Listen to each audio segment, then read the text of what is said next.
Okay, perfect.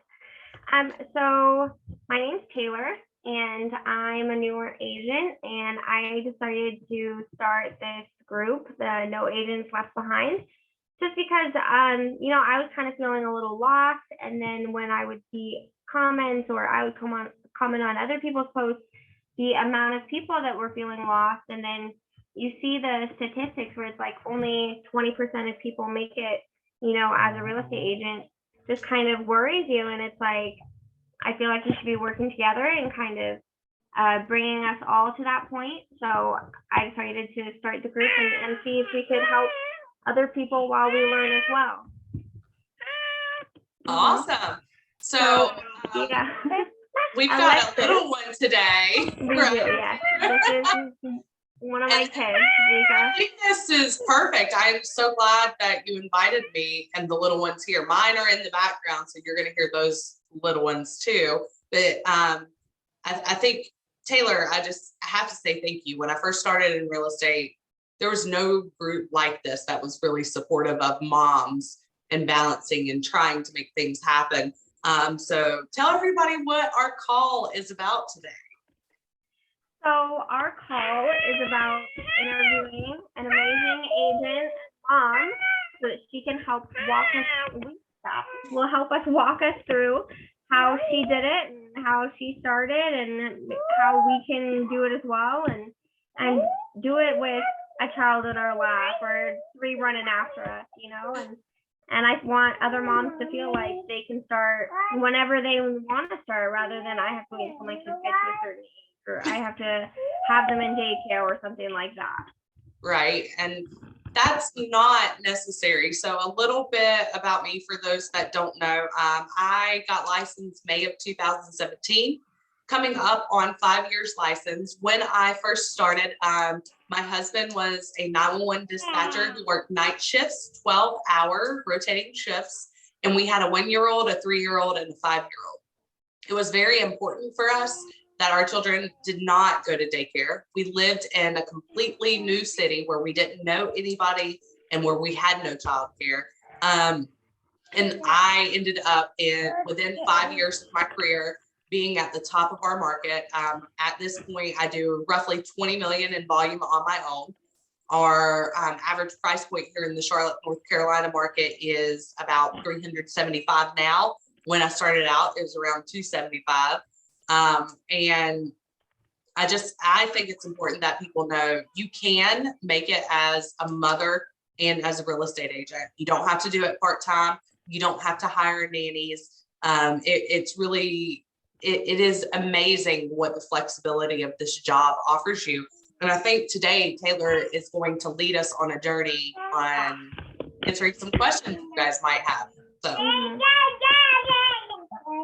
So I put it out in the group a little bit, and I did message some agents that I know are moms and kind of see, what questions did everyone have, and kind of thinking, what questions that I had.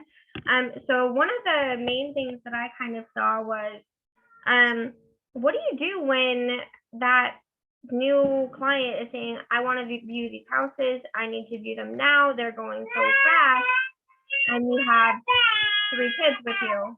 Yeah. Okay. So I encountered that a lot, and guys, I'm getting over a cold, so if I cough, I'm sorry. I encountered that a lot early on, especially because if my husband wasn't working a night shift, he was sleeping during the day to be able to go work a night shift. I was very much, I'm going to make it happen no matter what. So there were times I actually would have to take my kids with me to showings, and I would do that. A lot of people are like, that's unprofessional. Oh, you shouldn't do that. The way I look at it is you attract the type of clients that you want to work with. I don't want to work with anybody that doesn't have respect for the fact that I'm a mom first and a real estate agent second. I also don't want to work with anybody that has an issue with the fact that I'm a get the job done no matter what type of gal. So what I would say is, when you have a new client call you, it's as simple as answering the phone and saying, hey, just to let you know, I have 3 children or 2 children or 1 child, and they're going to be in the background. If you hear them screaming, acting a fool, please understand I'm trying to get away but it's the nature of the business. I would rather you hear that racket in the background and me answer your phone call rather than me put you at voicemail and you feel unheard. Same with showings. Hey, look, I can show you this house, but in this market, you have to understand we have to go right away. And in order to do that, I can't rely on a babysitter or a nanny. So there may be times my children go to showings with me. I hope you don't mind. If that's a deal breaker for you, let me know and I'll help you find an agent with no children to refer it out to. That way you're killing two birds with one stone. You're setting expectations up front, but you're also not losing everything, right? If they really don't want an agent to bring children to a showing, great, let's refer it out. They're going to respect you in the long run because you set those expectations and boundaries. You most likely, if you're a mother, you got into real estate because you want to provide for your family, but be there for your children at the same time. And the number one mistake you can make as a mom is putting real estate above your children. Because there's going to come a time if you do that, where the real estate's doing really, really good, but your children are looking at you and they think your phone is more important to them. They're constantly missing you. They're going to act out. Their behavior is going to become terrible. And then you're probably going to have a spouse that's looking at you, criticizing you too. And then this market, this career, that's the worst thing. We want the most support from our family and our loved ones. They are your why. Keep them number one. Did you ever run into any issues when you were bringing your kids with you? I honestly can say I've been fortunate. I've never had that issue. I've had one client that has ever brought up the fact that I'm a mom. And guess what? They bought and sold 4 houses with me and they understand I have kids. They actually are friends with other agents that have kids. But the difference is they appreciate the fact that rather than putting them off for my kids, that I just bring my kids with me. We make it a family affair. They don't have kids. They're not kid people at all, but they love my children and they understand that, hey, yes, her being a mother comes first, but it doesn't mean we take a back seat to motherhood. And so one of the things I find is, soccer games, dance recitals, things like that. These are the complaints I've had from clients that usually don't work with agents that have children. It's because the agent's never available because they're constantly doing something with their kids. It's okay to do things with your kids, but that's where time management comes into play. And that's where having a backup plan like a showing assistant is important. So do you have like a regular routine that you follow? How did you start kind of implementing, I have children, but now I'm also doing this, going from 100% as a mom, and now I'm working and trying to do other things? So I have 5 daily habits that I do, no matter how long I can do them. So some days I can do them for an hour, some days only 10 minutes. But marketing, accounting, lead generation, every single day, no matter what, learning in some shape, form, or fashion. And then, I'm sorry, I don't know why I'm coughing. I'm going to puke.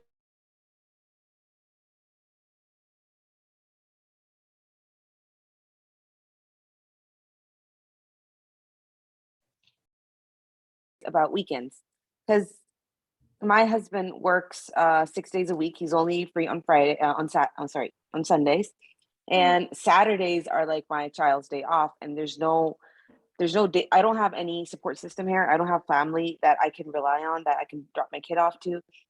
What do you do on those days? Like, should I just take my child everywhere, or like that's my main concern. So I think that's the reason why I'm not able to progress so much, because I always put him first and I'm thinking about him more than I'm thinking about what I should be doing for my business. So that's a difficult position to be in, especially when you just have 6 days and you have 1 day off, because obviously you don't want to leave everything to your spouse on that 1 day off. They want to relax too. And so when my husband, we were on food stamps, Medicare, everything, he barely made $42,000 a year, and we were a family of 5, and that was before taxes and insurance and everything. And so I would bring them to showings.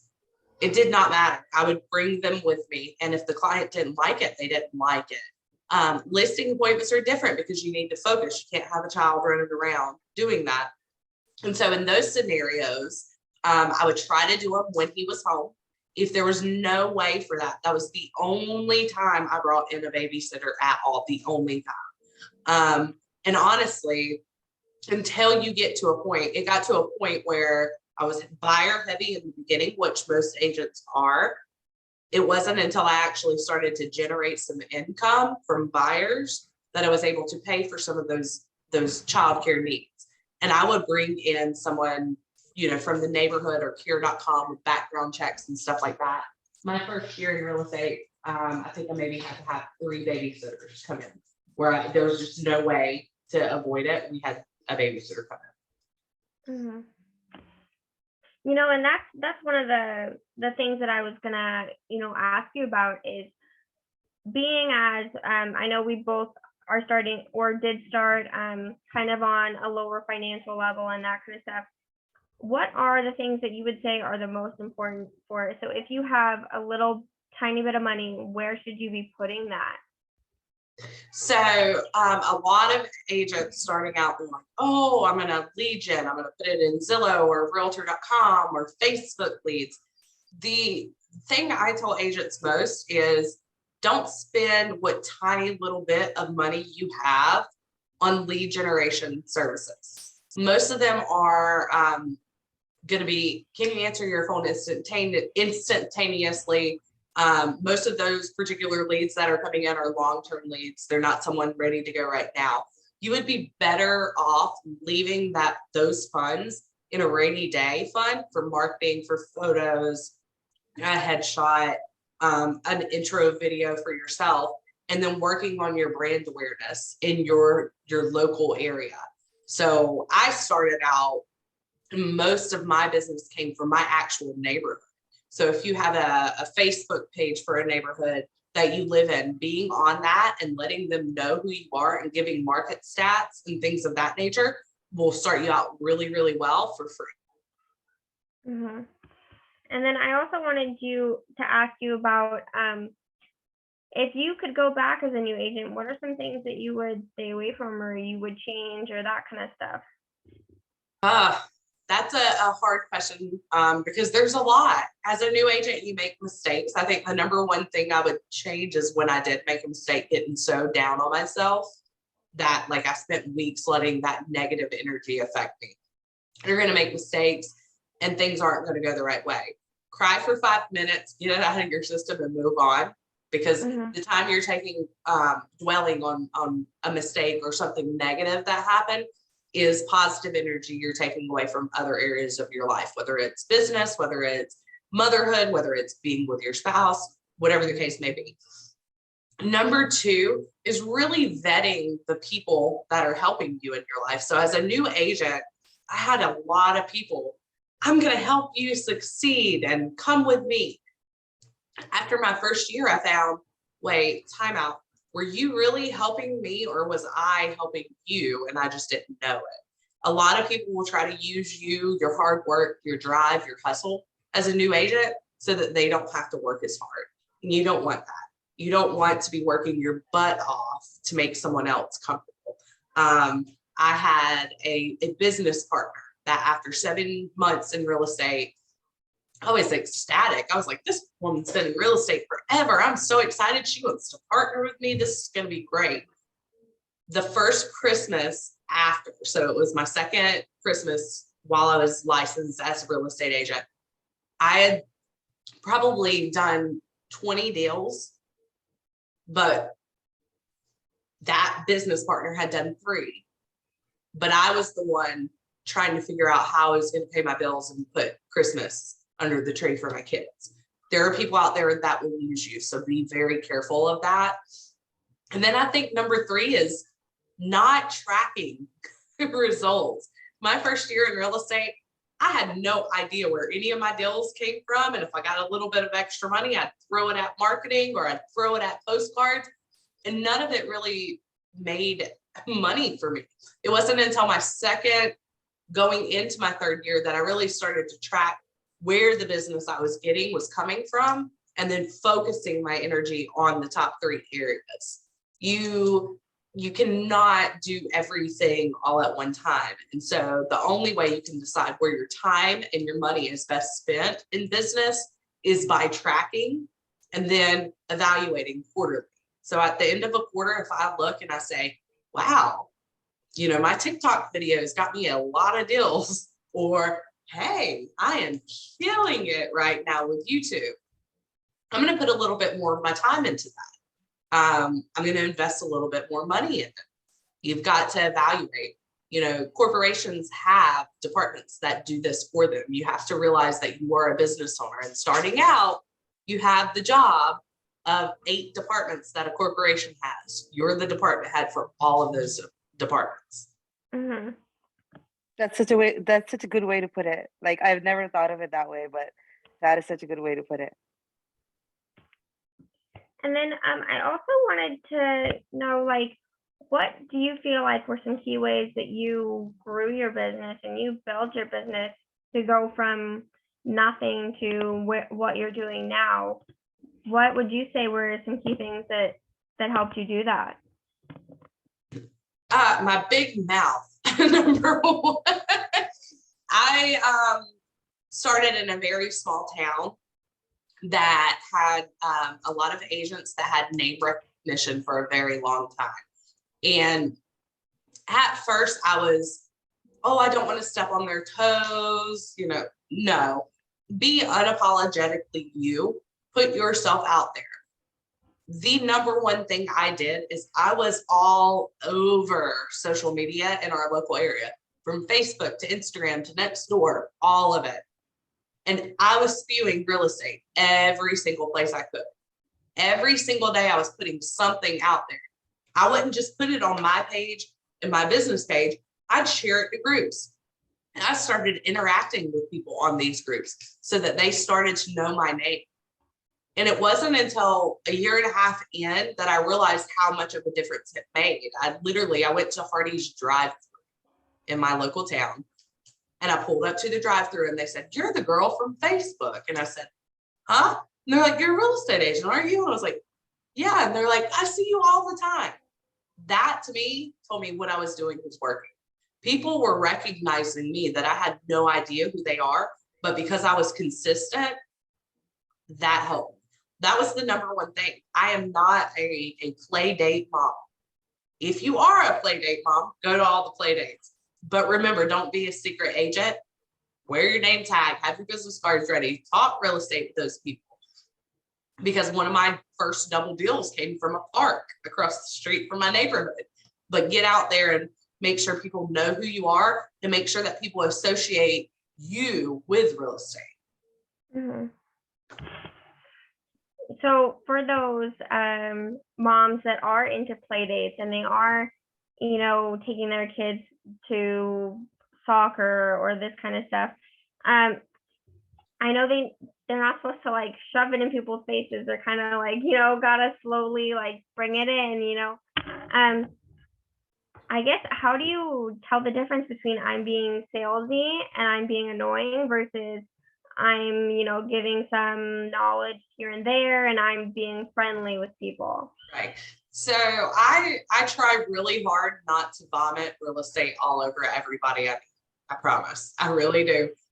Something as simple as a t-shirt that costs $20 that's branded for real estate but has a funny, catchy saying on it to get kind of like right now, Easter's coming up, for instance. If you're religious in any way, Easter's coming up. And so there's a t-shirt that says, "Silly Bunny, Easter's for Jesus." Well, I've got that shirt and that's what it says on the front, but on the back of it, I have real estate branding. When I pick my kids up in the school drop-off line, I have magnets I stick on my car. That's real estate branding. They're going to see it. And organically, if they see on your shirt real estate, "Oh, what real estate firm is that?" "Oh, that's my real estate firm. I work with them." "Oh, you sell real estate?" "Yeah, here, let me give you my card." That's it. It's very, very simple. And then be intentional. So you can give out business cards or you can have a digital one. Let me text you my business card. Then you've got their number. Later on, follow up and say, "Hey, Taylor, it's really nice to meet you at soccer practice today. I noticed that you clicked the link for my business card. I'm going to set up a market report. Would you like me to have one sent to your email every single month for free?" And then follow through with it. That's you creating your pipeline for the future. Mhm. Additionally, if you're in line at a gas station and you hear someone talking real estate, don't be afraid to whip your card out and be like, you need to call me, and know your value proposition. The hard part about being a mom and starting in real estate is you've been a mother, a nurturer, the life force of these children for so long that you don't know your value beyond being a mom. Think really hard. What is your value in real estate? What in motherhood has helped you in real estate? For me, multitasking, the fact that a million fires can be going on in the background back there with my kids, but I can still focus because my children have helped me do that. Start thinking about those things. Be the mom's real estate agent. There's some branding for you. Do you know how many mothers would love a real estate agent that actually understands the challenges of being a mother rather than having to feel embarrassed because they're 5 minutes late to a showing because their kids wouldn't put their shoes on or the baby had a diaper blowout? There's so many reasons. Be relatable. People want to work with people that they like and feel comfortable with. You have a chance to use motherhood in every single facet of your business to make it better. And that's one thing that I have noticed is, even doing open houses, people will bring their kids, and we had one open house where somebody brought their kid and they weren't paying attention and their kid peed on the floor, so it's like, then I'm going into mom mode. We're like, oh, do you need help? Like, I don't really have any clothes I can give you, but like, what do I do? And paper towels, something. And it was just like, they were so embarrassed, and just kind of reassuring them and being like, I have 3 kids at home. It's no big deal. Like, it's happened to me more times than I'd like to admit, Yeah. And it's going to happen like, even more. It will. You're going to have clients that you're showing houses and that happens, or the clients that have children who are just starving hungry. I can't tell you how many times my little snacks in my car for my kids have come into play at a showing because a child was so hungry and just irate, their parents couldn't even view the house. And so we grabbed the snacks. These are skill sets. Every single thing you do in motherhood is a skill set that you can transfer over into real estate. Looking at those strengths that you're good at with motherhood, make that list and then translate those over to real estate, and then work on your niche, work on your value proposition. Did you ever get anyone saying like, oh, well, you're a mom, you're not going to have any time to work with me, When I first started, I was shocked, I heard, and my mom told me that. My mom's like, what if someone tells you, like, you're not going to have any time? My mom's like, oh, you shouldn't post any pictures of your kids because then they're going to know you're too busy. And I was like, oh, okay. Like, I didn't know that people are like looking at your posts kind of like that. Well, I've had, potential clients question, do you have time to do this? And I just point out to them that, over 60% of the United States has mothers who work full time. Some work even more than full time. Some work 3 jobs. Me being a real estate agent and having children doesn't mean I'm not going to have time for you. In fact, you're going to get more from me because I know how to multitask and juggle. You can either have me, who's a kick-ass mother and a kick-ass real estate agent to boot, or you can have Bob, who works real estate part-time and works Monday through Friday, 9 to 5, and can never talk to your lenders. You could have me, who's a kick-ass mom and a kick-ass real estate agent that can literally drop everything and put my kids in a car and go show you a house, rather than John Smith, who does it full-time, but he's got 10 clients and he doesn't like to work after 6 o'clock. And so you're never going to see the house and you're going to get beat out on multiple offers every time. Would you rather deal with John and Bob, or would you rather deal with me and my awesome freaking kids who are going to watch their tablets while I show you this house, who are going to sit quietly while I write your offer in my car? Would you rather deal with Bob or John Smith, who have another job or a wife that provides for their family, so real estate is not the thing that puts food on their table? Or would you rather have me, who has my 3 kids, and I'm going to work 10 times harder because I need to give them the life they want? I need to put food on their table. So it's all about how you spin it. I mean, I Yeah. hate to say it, it's really how you spin it. If you feel like having children and being a mother is a hindrance to real estate, subconsciously, that's going to leak out into everything you do in business. So you honestly look at yourself in the mirror and you have to say to yourself, I am a mother first and foremost, and that is not going to change. I got into real estate because I want my children to have me, but I want them to have a good life too. Number three, me being a mom does not make me a bad real estate agent. Me being a mom is not a weakness, it's a strength. And those that don't realize it aren't worth my time anyway. Mm-hmm. And I noticed that, you do work mostly on social media, and a lot of people say, you got to be 80% friendly and family, and, you got to put yourself out there, and then 20% you got to do the sales. And then, I find myself at least, thinking like, is this video friendly and me, or is this video salesy? How do you kind of work that out? There is a platform for everything. And so it goes back to understanding the psychology and purpose behind the social media platforms you're on, right? Mm-hmm. So Instagram is very picture oriented. So pretty things can be pretty houses, pretty driveways, pretty land, pretty children, pretty food, put everything Mm-hmm. on Instagram. Facebook, we found, is more where people interact and comment and things like that. So that's where you're going to put your this or that post. That's where you're going to put funny memes. TikTok is funny. People don't watch your video if it's boring. It's funny. So I have a couple of TikTok videos that are questionable, right? But most people on TikTok want to laugh. And so if I can make it real estate related or kid related, I'm going to put them on there. LinkedIn is your series, right? This is me being studious. That's your professional. So that's where you're going to be very professional in what you put on. Twitter, I don't even know if Twitter's a thing anymore. I don't have a Twitter, but look at what the purpose and what drives each social media platform. That'll tell you what to do. Me personally, I have, my personal Facebook page for family, friends, everything like that. I post on my business page all the time, and then I share from my business page to my personal. That helps me grow my business page, but it also helps my friends and family know that I do real estate. Mm-hmm. If you look at my page, I probably make a lot of coaches that tell you it should be so even, because most of my stuff is real estate with a little bit of bits and pieces sprinkled in about me. It's my personal opinion in this day and age with cancel culture and everything else. If you're not ready to be canceled, you shouldn't be putting stuff out there that you can get canceled for. Mm-hmm. And I use social media for my business. If it wasn't for my business, I wouldn't be on there.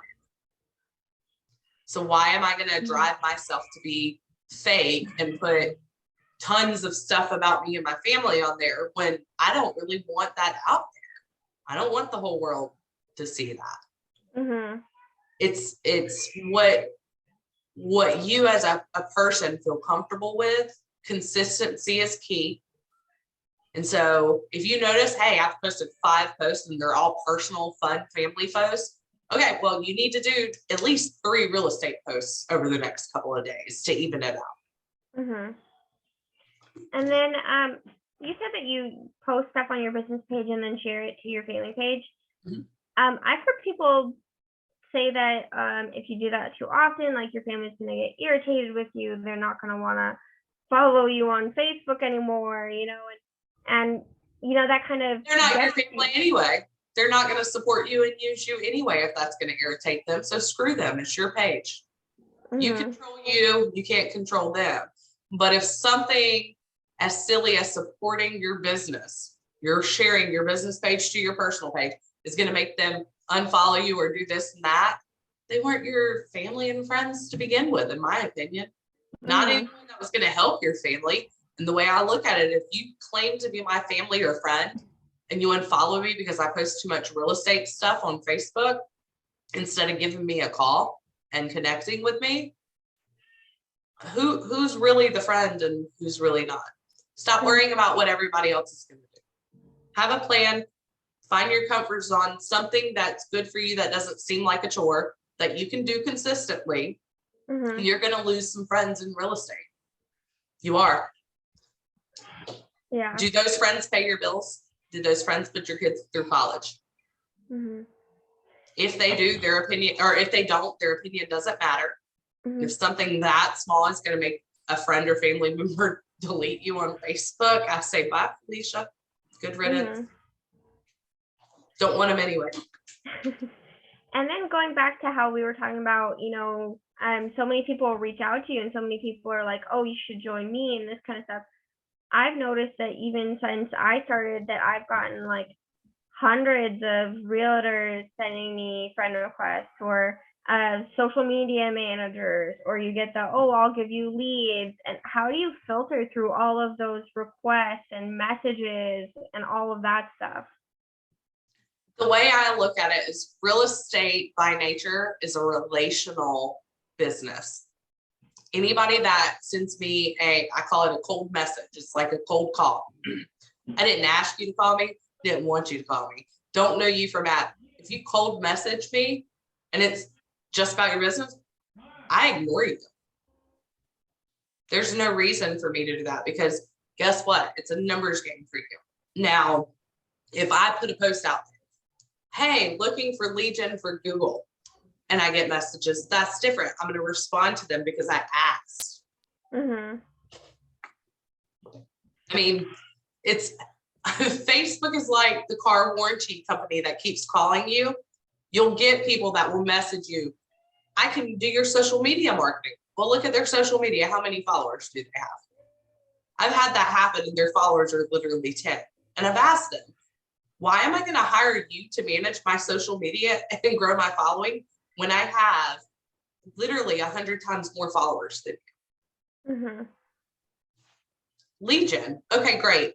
Can you send me the, 3 agents that are working with your lead gen service right now that I can talk to so I can, hear their actual experience? Anybody that tells you, oh, because of privacy issues, we can't share that information. Great. I'm going to need you to send them an email and ask them if they would mind speaking with me. If you can't do that, then I don't want to work with you. So all of those friend requests from the agents, though, are you accepting all of them? Are you filtering them? None of them? What do you do? Friend requests from other agents, I accept them because I like meeting new agents. I like building referral partners. Often I'll type in, on Facebook, for instance, I'll type in an area like Washington Taylor or Washington agent, and it'll show me who I'm friends with already that I can send a referral to. Build those relationships with other agents. You never know when it's going to help you or when you can help them. Not to mention, imagine if you're all agents here. If you put a referral out and someone gets tagged and you go to their page and it shows mutual friends, subconsciously in your mind, you're like, oh yeah, we're friends. I'm going to send her first. Not all the time, but most of the time, that's the way you think. And so I like to be friends with everyone. I also, I do training and mentoring and stuff. So I like to help too. That's another reason to have a lot of agent friends. Additionally, if you ever have a question about marketing or ideas, instead of posting in, a national group, you can post on your wall and get feedback from agents that you actually like, know, and love. And then another question I had is, all of those, you see all of those different real estate groups, and they're like, oh, here's my card. When you first started, were you commenting on all of them, putting your card out there, talking to them? Okay. Oh, so when I first started, if I saw a referral, I was not only commenting, putting my card, I was messaging them, I was finding them on Zillow and calling them and texting them and emailing if I could find an email, because I wanted them to know I was that eager. But I also was going a step further and say, instead of saying, oh, happy to help, Alexis Hughes, which is what you see from me now, what I was doing is Alexis Hughes. I work Charlotte, North Carolina. I'm full-time real estate agent, happy to help your clients. And I will say it, and some people will hate it. I offer a 30% referral fee to my referral partners. Did you see yourself getting more action from those? Absolutely. You had some agents that hated that you called them or text them, and that's okay. Again, I'm not going to stress about what I lost because I was being myself. Who I am naturally is a go-getter. And if people don't like that, then okay, you don't have to like it. You don't have to work with me. There's 50% of the population that will.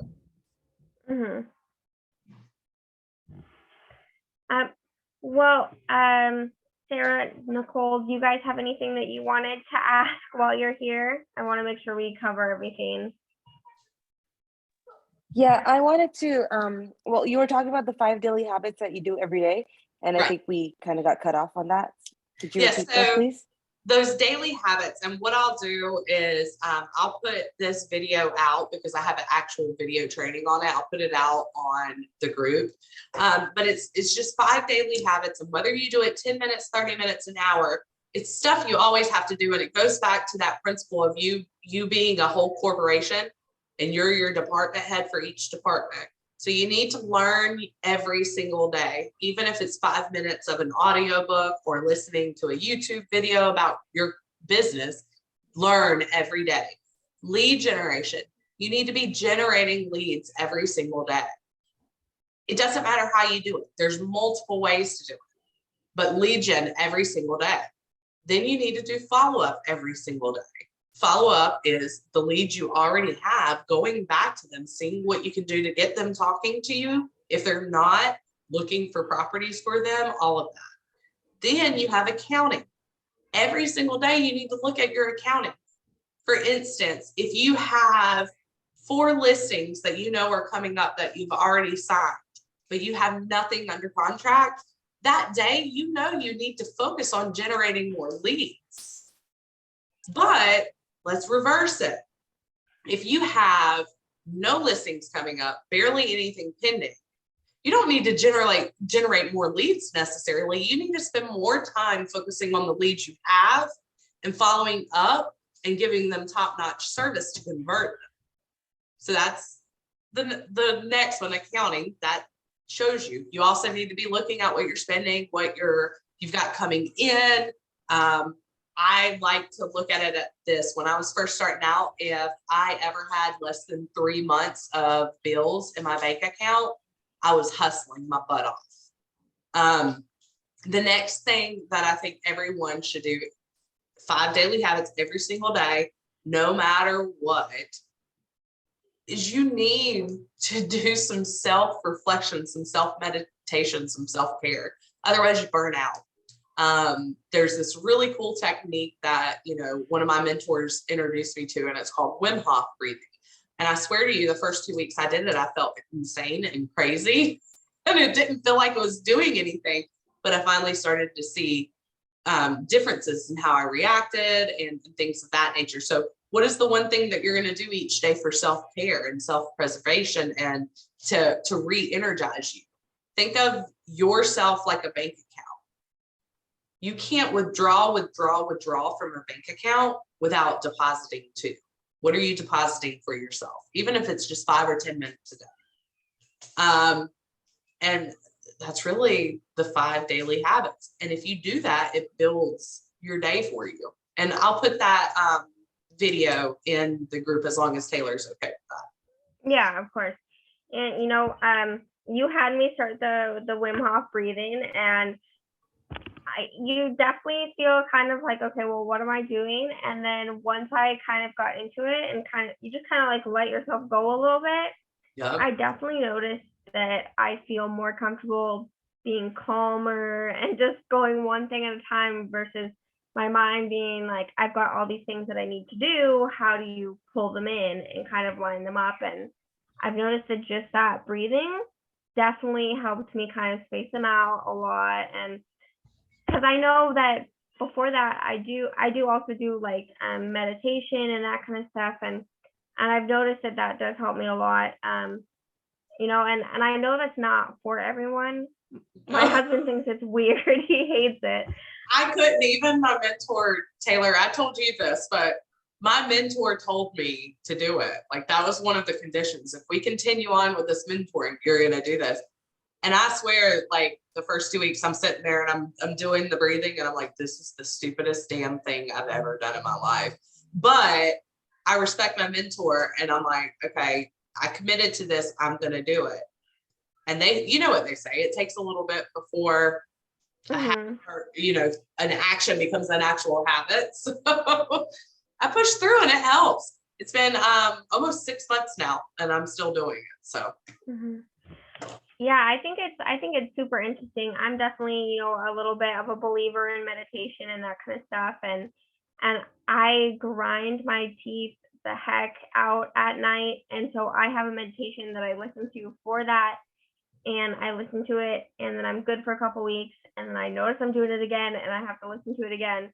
So I've noticed that even with random stuff like that it definitely helps me.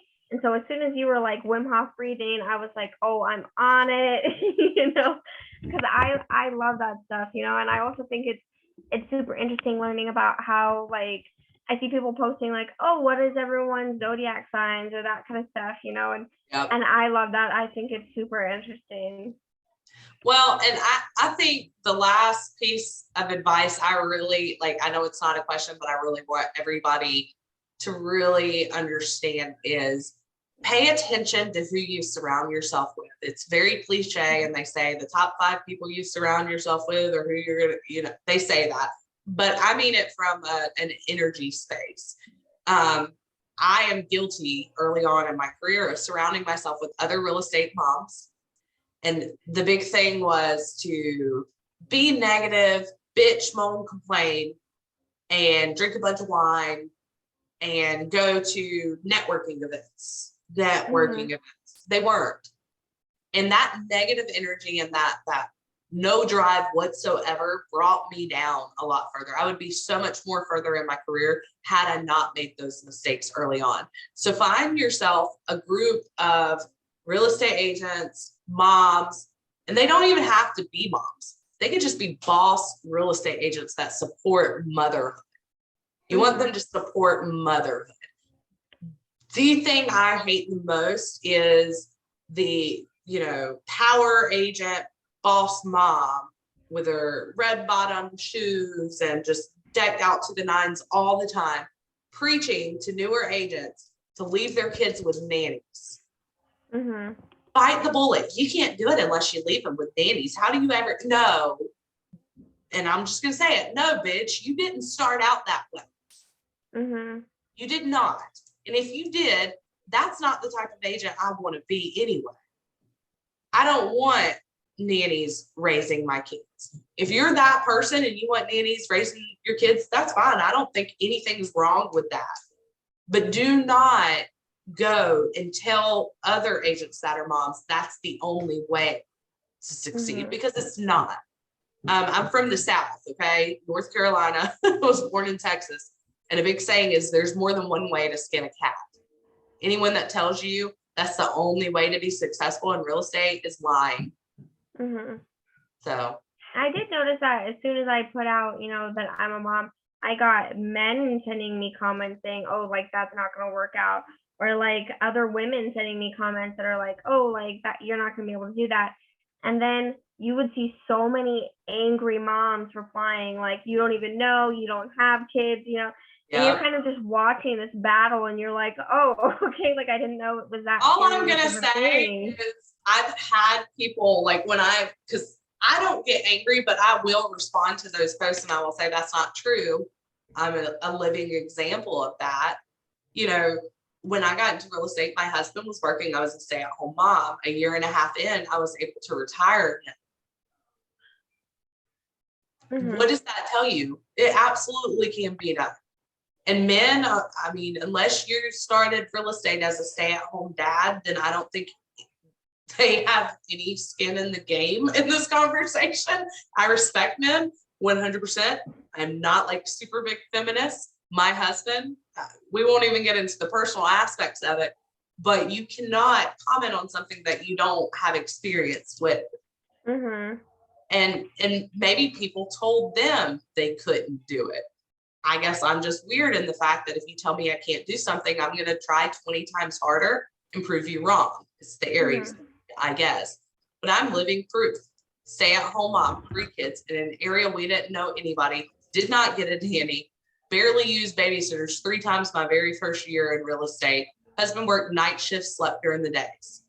I am now top 3% in our entire MLS of over 16,000 agents. I do on average, without even trying, 20 million or more in volume a year.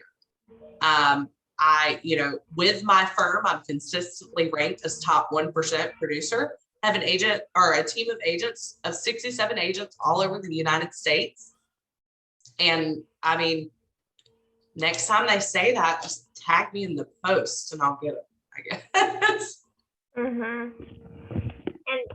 one thing I did want to talk about is when you were saying, when you're first starting, how you kind of have to filter out all those people that reach out to you and they're like, oh, I'll help you with this and I'll help you with that. And I did notice that a lot when I was first starting out, especially when I put out like, oh, I'm looking for a sponsor, or, oh, I'm looking for a mentor. You get so many people that reach out to you, and I definitely think it's important to at least interview 5 to 10 of them, because the first couple you're like, oh, like this is what it's like, and then after you hit that 5 mark, yeah, she does have a website.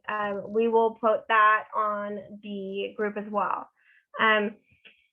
After you talk to about 5 of them, you can really start to filter out who's giving you talking points about them and who's giving you talking points about how I'm going to help you. And you even notice like some people that are trying to put it as I'm going to help you, but then later on you can kind of see them backtrack a little bit and kind of point to where they're actually headed. One of the things I tell new agents that are also trying to balance motherhood as well, pay attention when you're interviewing brokerages, mentors, lead generation, like pay attention. Are they just touting their accomplishments and talking about themselves? Or are they actually interested in you and the support you need?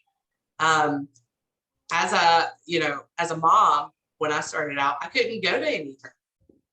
So I was like flying by the seat of my pants, but I managed. And the way I managed is simply because I started to listen more than I talked. And I noticed that is I definitely, before I even started a little bit, I spent so much time on YouTube just watching like Tom Ferry, Yes Masters, then, and you kind of get to learn and see a little bit and seeing like, what am I looking for? And I even spent a week at an agency before I even had my license thinking, okay, well, this is where I'm going to go. And then you realize, well, they're the first person I talked to. Maybe I need to talk to someone else. And for me, I was so close to joining them. And for me, it just came from a gut feeling. I was sitting in the middle of a training going, what am I doing? And then from that, I went home, and I talked to my husband. And he goes, you've only talked to one person? And I was like, yeah. And he was like, no, you need to get back out there and you need to talk to other people. And then that's when I started talking to other people. And then you got so many messages. I had 30 people lined up for Zoom. And if they wouldn't Zoom with me, I took them off my list because they're obviously not in it that much as either, and right. And after, like I said, I hit those 5 people, those 10 people, then you can start to filter through, and even some people were kind of like trying to sell me, like, oh, I'll help you with your startup costs, or oh, like if you join. And that begs that begs the question, just for me, even mentors, brokerages, no matter what it is, lead generation, right? If they are selling you so hard, how are you going to succeed? Because the only way they can succeed is by selling. Right? That means they must be really afraid of losing you as a person, that they're willing to sell you, buy you, essentially. They're going to buy you. That may work for them because they have the money to do it, but does it work for you? Can you go buy your clients? Can you go buy your mentor? Can you go buy your training? Not many agents that are mothers starting out have those additional funds. And then when we do, we feel guilty spending them on us. Yeah. And so the last thing we want is someone that feel like that has to buy you, because they're never going to be able to teach you how to do it yourself without buying others. And it's just tacky, and it's used car salesman. And that's where real estate agents get that name from. Mm-hmm. Well, we only have a couple of minutes left.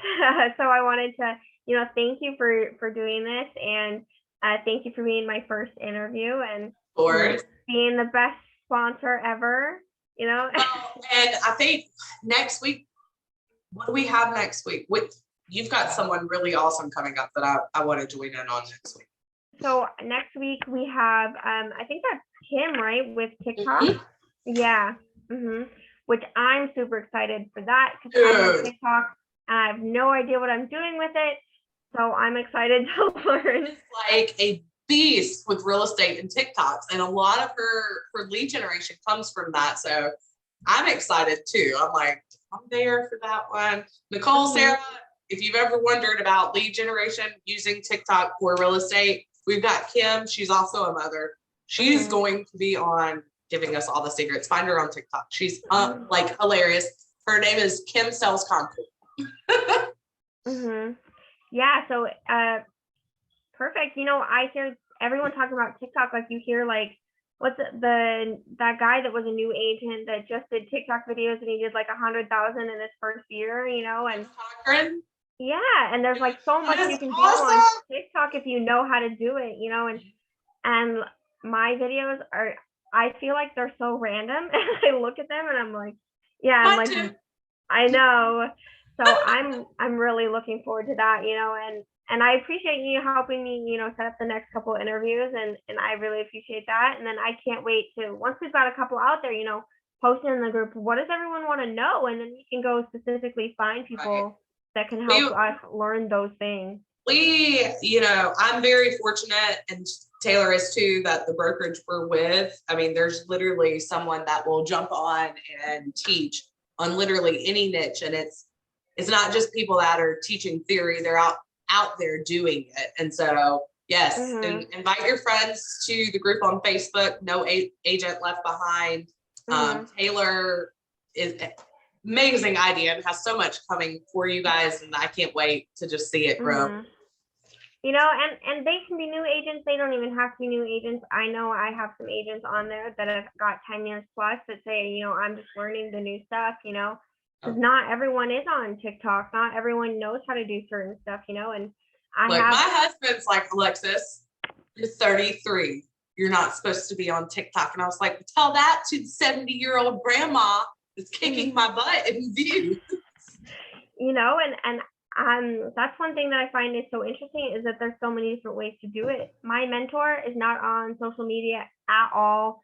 She doesn't know how to do any of that, So it's so interesting seeing different perspectives from different people. And that's why I'm excited that we're going to have, people that do TikTok. We're going to have a commercial agent. We're going to have everyone that does everything differently, so that we can see, there are, like you said, 100 different ways to skin a cat, so I'm happy that we're going to be able to help everyone learn, and I want to kill that 20% number. I want it to be 100%.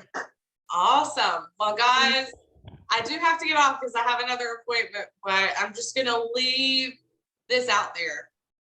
You being a mom does not hinder you as an agent. Anyone that says that, tell them to kick rocks. Look at yourself every single day in the mirror and realize that you're 20 times better as an agent because you're a mom than those that aren't. And let's get out there, kick some ass, and sell some real estate. Exactly. Thank you so much, Alexis. This is going to be on the Facebook page as well as my YouTube. So if you want to rewatch it or you want to share it to someone else that you think could use it, it's going to be out there. Perfect. Thank you for having me, Taylor. Nicole, Sarah, I hope y'all have a good day. All right. Thank you so much, Alexis. Thank you, Taylor. Yeah, of course. All right, bye.